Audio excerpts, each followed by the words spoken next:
லிங்கம் வாஸ்து அன்பர்கள் அனைவருக்கும் சிவ சரவணனின் அன்பான வணக்கங்கள். லிங்கம் வாஸ்து யூடியூப் சேனல்ல பல பதிவுகளை பார்த்து கொண்டே வருகின்றோம். இன்னைக்கு கட்டிடம் கட்டும் போது விபத்து ஆபத்து ஏதோ ஒரு நிகழ்ச்சி ஏதாவது ஒரு காரணத்துக்காக வந்துடுது. அதற்கு நம்ம விழிப்புணர்வா என்ன செய்யணும் அப்படின்றத நம்ம இந்த வீடியோல பார்க்க போறோங்க. ஸோ ஃபர்ஸ்ட் இபி போஸ்ட் நிறைய இடத்துல நாங்களும் பார்த்துக்கிட்டே இருக்கிறோம். இன்னைக்கு வரைக்கும் அவங்களும் இபியில இருந்து நிறைய விழிப்புணர்வுகளை கொடுத்துக்கிட்டே இருக்கிறாங்க. ஸோ நம்ம பில்டிங்கை ஒட்டி ஒயர் போயிட்டு இருக்கோம், அதுலேயே கட்டடம் கட்டிக்கிட்டே இருப்பாங்க. ஸோ அந்த மாதிரி இருக்கிறது ஒன்று, அந்த இபி போஸ்ட் நகட்டணும், அல்லது அந்த பில்டிங்கை ஒட்டி வர்ற வயரை நகட்டி வைக்கிறதுக்கு எழுதி கொடுங்க. அல்லது அந்த பில்டிங்கை அப்படியே நீங்கள் ஒரு 2 feet to 3 feet கம்பல்சரியாக தள்ளி கட்டுறது நல்லது. இப்போ வயரை ஒட்டி கட்டினாக்கா கரண்ட் கொடுக்கறது இல்லைங்கிற மாதிரியான ஒரு ரூல் வந்திருக்கு. இருந்தாலும் இது இன்னும் கொஞ்சம் அரசு துரிதமாக இப்படி தான் கட்டணுங்கிற ஒரு ரூல் கொண்டு வந்துட்டு தான் மக்கள் விழிப்புணர்வாக இருப்பாங்க. ஒரு கால் நீங்கள் கட்டடம் கட்டிடுறீங்க, கட்டினதுக்கு அப்புறம் ஜன்னல் வச்சிருப்பீங்க, வயர் ஒட்டி போகும். ஸோ கையை பிடிக்கிற அளவுக்கு இருந்தால் கண்டிப்பாக சேஃப்டி குறைவு.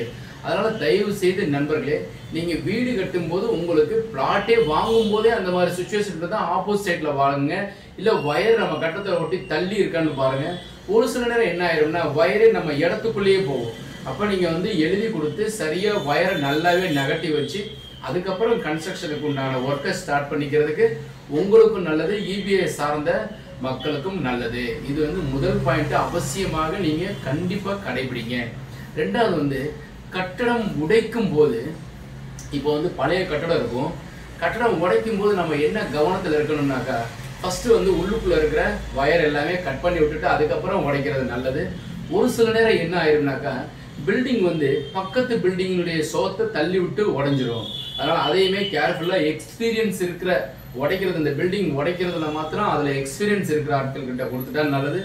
ஒருவேளை உங்கள் பில்டிங் வாஸ்துப்படி இல்லாமல் இருக்கு, அதை இடித்து கட்டும்போது கண்டிப்பாக அதனுடைய நெகட்டிவ் பக்கத்துலேயோ எழுத்தாப்புலையோ இல்லை முன்பின் வீடுகளில் ஏதாவது ஒரு சஃபரன்ஸ் கொடுக்கும். இப்போ பில்டிங் இடிக்கும் போதே உங்கள் வீட்டுக்குள்ளேயே ஒரு மரம் இருக்குன்னு வச்சுக்கோங்க. அந்த மரத்தை நீங்கள் வெட்டி எடுக்கும்போது அந்த கிளைகள் பக்கத்து வீட்டில் விழுந்து ஸோ வயர் அந்து போகலாம், முத்துவெளி கம்பியில் விழுகலாம், இல்லை டைல்ஸ் விழுந்து உடஞ்சி போகலாம். அதெல்லாம் யாருன்னா இந்த வீடு கட்டுற ஹவுஸ் ஓனர்ஸ் தான் ரெஸ்பான்சிபிலிட்டிஸு. ஸோ அதனால் நீங்கள் கம்பல்சரியாக பில்டிங் இடிக்கும் போது அந்த இபி வயர் உள்ளுக்குள்ளே கம்பல்சரியாக, ஒரு சிலர் இப்போ மெஷின் வச்சு உடைக்கிறாங்க. அப்போ பழைய கரண்ட் இருக்கட்டும் சார்ன்னு சொல்லுவாங்க. அப்போ அதை உடைக்கும் போது கவனமாக இருக்கணும். ஒரு சிலருக்கு அந்த பில்டிங்கில் உடைச்சிக்கிட்டே இருக்கும்போது ஷாக் ஆகிடும். ஒரு சிலர் ஒரு சென்ட்ரிங் உடைக்கும் போது மேலே நின்று உடைக்கும் போது வேறொரு பகுதியில் இருக்கிறதையும் விழுகும். ஏன்னா ஓல்டு கட்டடம். ஸோ அதில் மழை பெஞ்சு தண்ணி ஈரமாகி கீழே உள் வாங்கி அது ரொம்பவும் தரம் குறைவாக இருக்கலாம். அதனால தான் இடித்து கட்டுறாங்க. ஸோ ஒரு சில இடத்துல நல்லா ஸ்ட்ராங்காக கருப்பட்டி எல்லாம் போட்டு நல்லா சுண்ணாம்பு கலந்து போட்டிருக்கும்போது அது நல்லா ஸ்ட்ராங்காக இருக்கும். ஒரு சில பகுதியில் அடிஷன் பண்ணியிருப்பாங்க, மண்ணை வச்சு கட்டியிருப்பாங்க, அப்போது பொறுப்பொருன்னு இருக்கும், திடீர்னு விழுந்துடும். ஸோ அந்த கட்டடத்தை உடைக்கும் போது கட்டட வேலை பார்க்குறவங்க கவனமாக, கட்டடம் கட்டுறது அவ்வளோவா விஜிலண்ட்டாக இருக்கணும்னு அவசியம் தேவையில்லை. கட்டடம் உடைக்கும் போது ரொம்ப பாதுகாப்பாக உடைக்கிறது நல்லது. இன்னொன்று நீங்கள் காளிமனையில் டவுனில் போர் போடுறீங்கன்னு வச்சுக்கோங்களேன். இப்போல்லாம் நாங்கள் மதுரையில் வில்லாபுரங்கிற ஒரு பகுதியில் தான் இருக்கிறேன். ஸோ அந்த பகுதியில் நாங்கள் போர் போடும்போது என்ன ஆயிரும்னாக்கா, ஸோ பில்டிங் அகலமே 20 அடி 20 அடியாக பிரிச்சிருக்கிறாங்க. ஸோ நாங்கள் போர் போடும்போது என்ன ஆயிரும்னா பக்கத்தில் ஒரு 2 வீடு தள்ளி ஏர் வாங்கிடும். ஒரு சிலர் என்ன செஞ்சிடறாங்கன்னா, அந்த ஏர் வாங்குறதுங்கிறது என்னன்னா, நாம போர் போடுவோம், பக்கத்து போர் தூக்கிடுவோம். ஸோ அதில் என்ன செஞ்சிடறாங்கன்னா, நாங்கள் பண்ணுறது எப்படின்னா, அந்த போர் போட்டதை ஒரு மேனுவல் மூடி தான் போட்டிருப்போம். ஸோ அந்த மேனுவல் மூடி ஏர் நல்ல கம்ப்ரஸ், அவங்க பயங்கரமான ஒரு ஹார்ஸ் பவரில் தான் போர் போட முடியும். அப்போ தான் பாறையை உடைச்சி தண்ணி எடுக்க முடியும். அந்த அளவு ஏர் கொடுக்கும்போது பக்கத்தில் இருக்கிற போர் வழியாக ஏர் வெளியே வரும்போது ரொம்ப ஃபோர்ஸாக வரும். அப்போ வரும்போது அந்த இரும்பு மூடி மாத்திரம் தூக்கும். ஸோ எங்களுக்கு அந்த மாதிரி நடந்திருக்கு. ஒரு சிலர் என்ன செஞ்சிருவாங்க, வீட்டுக்குள்ளேயே அந்த போர் போட்டதே தடத்தையே மூடி இருப்பாங்க. ஸோ அப்போ என்ன ஆயிரும்னா அந்த தலைமை அப்படியே தூக்கி படபடன்னு சொல்லி வெடிச்சிடும். ஸோ அது என்னமோ பட்டாசத்தை கேட்ட மாதிரி இருக்கும். அப்போ அவங்க போர் உங்கள் போரும் கண்டிப்பாக கனெக்ஷன் ஆயிடுச்சு. நீங்கள் 400 அடி போட்டிருக்கீங்க, அவங்க 400 அடி போட்டிருக்காங்க, அதுக்கு மேலே போட முடியாது. இதில் என்ன நான் சொல்ல வரேன்னாக்கா, நீங்கள் போர் போடும்போது பக்கத்து வீட்டு போர் நீங்கள் கவனமாக இருக்கணும். அதே மாதிரி போர் மூடியோடு மூடிக்கிங்க. நீங்கள் ஃபுல்லாகவே டைல்ஸ் போட்டு அடைச்சிட்டிங்கன்னு வச்சுங்க, நாளைக்கு போர் எடுத்து பார்க்குறதுக்கு ஒரு மைனஸ் ஆகும். இன்னொன்று என்னென்னா, வேறு ஏதோ ஒரு இடத்துல போர் போட்டோம்னா உங்களுக்கு தூக்கும்போது தளமே தூக்கிடும்.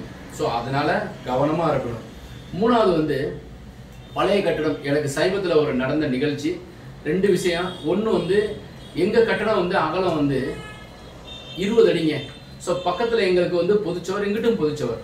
So ground floor, first floor, second ஃப்ளோரில் பாதி இருக்குது. அதே மாதிரி இந்த பக்கம் இருக்கிறது 2 பக்கம் 4.5 இன்ச்சு ஓல்டு பில்டிங், கிட்டத்தட்ட வந்து ஒரு 70 ஆண்டுகள் இருக்கிற பில்டிங். அதில் எல்லாமே மண் சுவரில் தான் கட்டியிருக்காங்க. ஆனால் அந்த ஏரியாவுடைய காஸ்ட் வந்து எக்கச்சக்கமாக இருக்குது, மார்க்கெட் பீக்காக இருக்குது. ஸோ அதுக்காக நாம் வந்து இந்த 4.5 இன்ச்சு உடைச்சோம்னா என்ன ஆகுங்கிறது சொல்கிறேன் பாருங்கள். ஸோ இதே இன்னொரு இடத்துல நடந்த நிகழ்ச்சி அப்புறம் சொல்கிறேன். ஸோ உடைக்கும் போது அந்த 4.5 இன்ச்சு நமக்கு இடம் வேணும். அப்போ நம்ம உடைச்சிட்டோம், இப்போ ஒன்றும் ஆகாது. இப்போ சமீபத்தில் சரியான மழை பெஞ்சிச்சு இல்லையா, அப்போ அவங்க பில்டிங்கே விழுந்துடலாம்.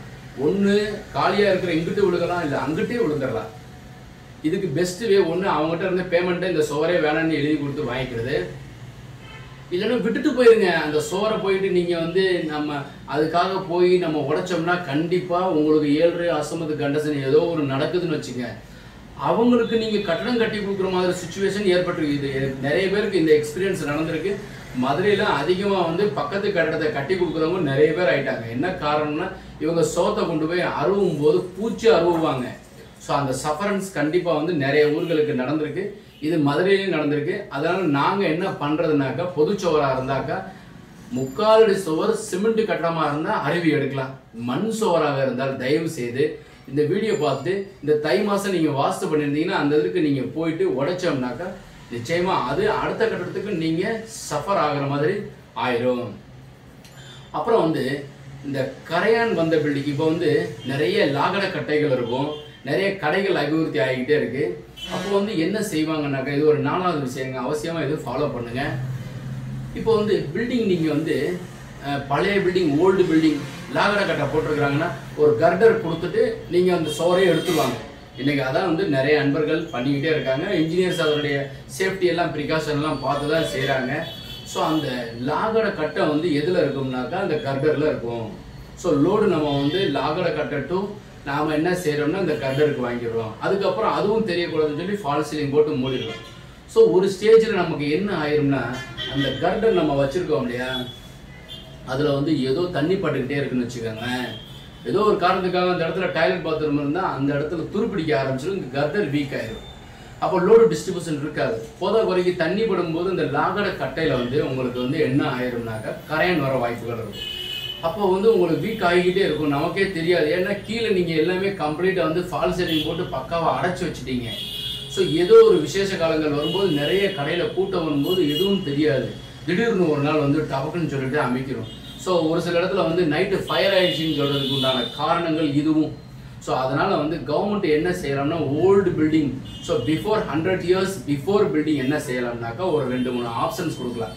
ரொம்பவும் பழமை வாய்ந்த பில்டிங் கம்பல்சரியாக நல்ல கண்டிஷன் இருக்காங்கிறது ஸ்க்ரூட்டனைஸ் பண்ணி கவர்மெண்ட் கிட்ட வந்து ஒரு பெர்மிட் வாங்கி ஒரு லெட்டர் வாங்கி அதன்படி செயல்படலாம்னு சொல்லலாம். இல்லைன்னாக்கா நீங்கள் இடிச்சு கட்டுங்க. ஒரு சில இடத்துல பார்த்தீங்கன்னா அண்ணன் தம்பி 2 பேர் சண்டை போட்டு கட்டத்தை பூட்டி வச்சுட்டு ரொம்ப காலமாக அப்படியே கிடக்கும். இது மாதிரி நிறைய வீடுகள் இருக்குது. அந்த லாகட கட்டை போட்டு அதில் வந்து வவ்வால் போயிட்டு வந்துட்டு காகம் போயிட்டு வந்துட்டு இருக்கும். ஸோ பில்டிங்கே இடிஞ்சு உள்ளுக்குள்ளே பூரெல்லாம் விழுந்துருக்கும். ஸோ அந்த மாதிரி பில்டிங் அவசியமாக வந்து கவர்மெண்ட் வந்து நிச்சயமாக இடிச்சு கட்டணும். இல்லைன்னா இடிச்சு காலியாக போட்டுக்கோங்க.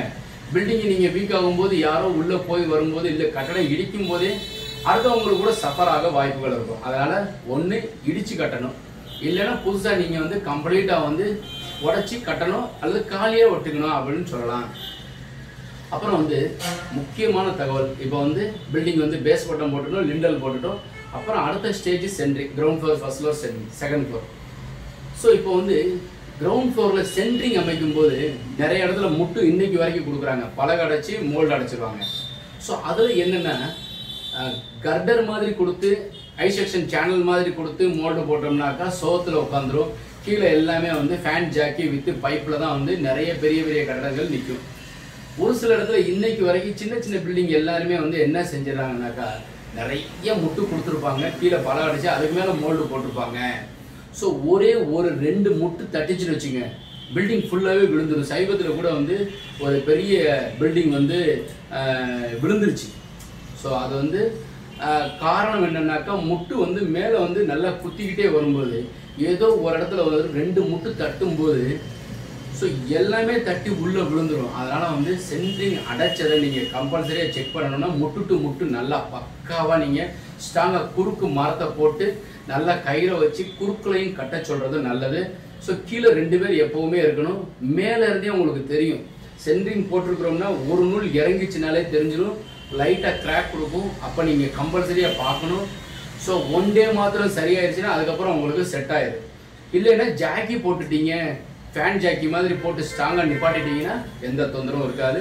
ஸோ காங்கிரீட் போடும்போது, சென்ட்ரிங் காங்கிரீட் போடும்போது, ஆகாயத்தை மூடும்போது நிச்சயமாக வாஸ்துப்படி ஏதோ ஒரு தவறு இருந்துச்சுன்னா உங்கள் பில்டிங்கில் அதை ஒரு இன்டிமேட் பண்ணும்.